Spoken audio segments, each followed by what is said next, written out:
Колдун, которому заказывали порчу на вас, просто в бешенстве. Что случилось? Сейчас посмотрим.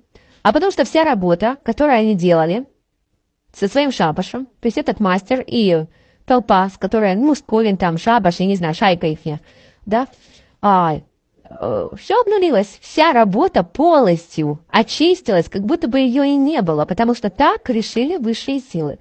Так, а что с их работой вообще происходит теперь? Ту работу, которую они выполняют, порчи на вас, да? Не знаю, это полное разочарование вообще из-за той защиты, которая на вас стоит.